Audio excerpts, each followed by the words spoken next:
With my background in internal medicine, I was treating patients with diabetes, hypertension, stroke, coronary artery disease, congestive heart failure.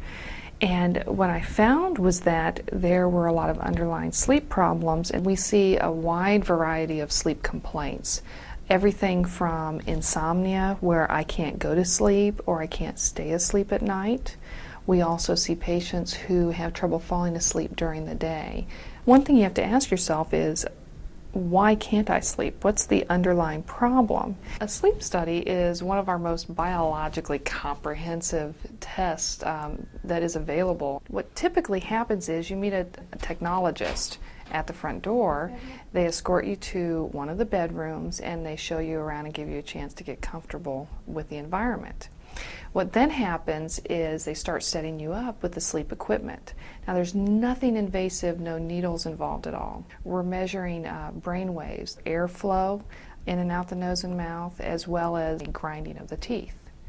Then we put a few soft belts around the chest and tummy that look for a chest and tummy excursion. Are you fighting to open your airway? There's also an EKG lead, as well as a finger probe to look at oxygen levels. Lastly, we put some leg leads on to see if the patient kicks or twitches. Snoring is one of the most common signs and symptoms of a disorder called obstructive sleep apnea. If they have significant obstructive sleep apnea, down the road they're going to start seeing problems with high blood pressure, coronary artery disease, stroke, diabetes, congestive heart failure.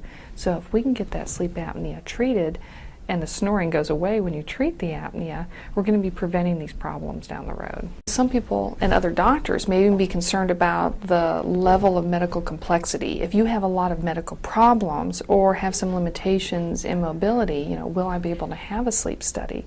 Our Sleep Disorder Center is a hospital-based laboratory.